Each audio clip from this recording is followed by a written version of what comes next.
அன்னை தகவல் சேனலில் இன்றைக்கி என்ன பார்க்க போகிறோம் அப்படின்னா, நேஷ்னல் ஹைட்ரோ எலக்ட்ரிக் பவர் கார்ப்பரேஷனில் கால்ஃபார் பண்ணியிருக்காங்க. எத்தனை போஸ்டிங் அப்படின்னா 269 போஸ்டிங்க்கு கால்ஃபார் பண்ணியிருக்காங்க. என்னென்ன போஸ்டிங் அப்படின்னா, trainee engineer civil, trainee engineer mechanical, trainee engineer electrical, trainee engineer ENC, trainee engineer officer information டெக்னாலஜியில், trainee officer geology, trainee engineer ஆஃபீஸரில் என்விரான்மெண்டல் போஸ்டிங்க்கு கால்ஃபார் பண்ணியிருக்காங்க. இதுக்கு எஜுகேஷ்னல் குவாலிஃபிகேஷன் என்ன சொல்லியிருக்காங்க அப்படின்னு பார்த்தா, ஃபஸ்ட்டு ட்ரெயினி இன்ஜினியர் சிவிலுக்கு வந்துட்டு ஃபுல் டைம் பிஇ அல்லது பிடெக் முடித்தவங்க விண்ணப்பிக்கலாம் அப்படின்னு சொல்லியிருக்காங்க. மற்றும் 60% மார்க்கு வாங்கியிருக்கணும் அப்படின்றாங்க. Second, trainee engineer mechanical full time regular BE அல்லது பிடெக் மெக்கானிக்கலில் முடித்தவங்க விண்ணப்பிக்கலாம் அப்படின்னு சொல்லியிருக்காங்க. 60% கண்டிப்பாக வாங்கியிருக்கணும். அதே மாதிரி trainee engineer electrical full time BE அல்லது பிடெக் முடித்தவங்க மற்றும் 60% மார்க் வச்சுருக்கவங்க விண்ணப்பிக்கலாம் அப்படின்னு சொல்கிறாங்க. Fourth, trainee engineer ENC full time regular bachelor degree in engineering BTech மற்றும் எலக்ட்ரிக்கல் அண்டு கம்யூனிகேஷன் முடித்தவங்க இதுக்கு விண்ணப்பிக்கலான்னு சொல்கிறாங்க. 60% மார்க் வச்சுருக்கணும்.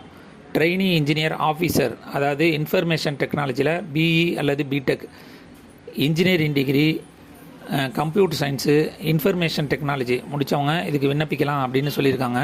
60% மார்க் வாங்கியிருக்கணும்னு சொல்கிறாங்க. ட்ரெயினி ஆஃபீஸர் ஜியாலஜி, இது full time regular MSc geology முடித்தவங்க மற்றும் எம்டெக் அப்ளைடு ஜுவாலஜி முடித்தவங்க இதுக்கு விண்ணப்பிக்கலாம் அப்படின்னு சொல்லியிருக்காங்க. அதே நேரத்தில் மேக்ஸ் அல்லது ஃபிசிக்ஸை வந்து கம்பல்சரியாக ஒரு சப்ஜெக்டாக இருக்கணும் அப்படின்னு சொல்கிறாங்க. 60% மார்க்கு இருக்கணும்.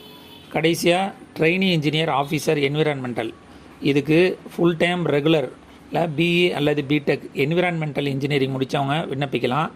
அல்லது MSc environmental science with 60% mark வாங்கினவங்க இதுக்கு விண்ணப்பிக்கலாம் அப்படின்னு சொல்கிறாங்க. இதுக்கு சேலரி என்ன அப்படின்னு பார்த்தோன்னா, மினிமம் சேலரியை 50,000லேருந்து ஸ்டார்ட் ஆகுது.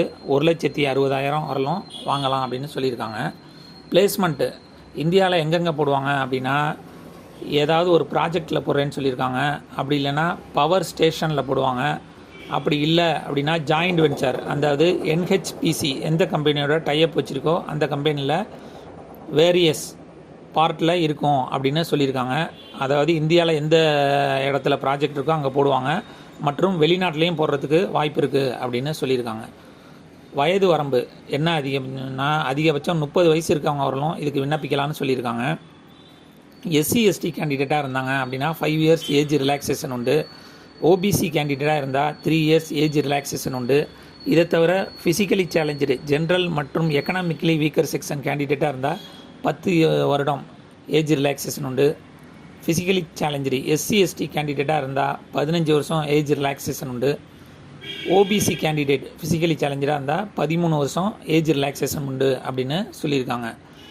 இது அப்ளிகேஷன் ஃபீஸ் ஆன்லைனில் எவ்வளோ சார்ஜ் பண்ணுறாங்க அப்படின்னா, SC ST physically challenge ex serviceman மற்றும் பெண்களுக்கு ஆன்லைன் அப்ளிகேஷன் ஃபீஸுங்கிறது கிடையாது. அதுவே general category, economically weaker section, OBC, non creamy layer பர்சனுக்கு 708 ரூபா அப்ளிகேஷன் ஃபீ அப்படின்னு சொல்லியிருக்காங்க.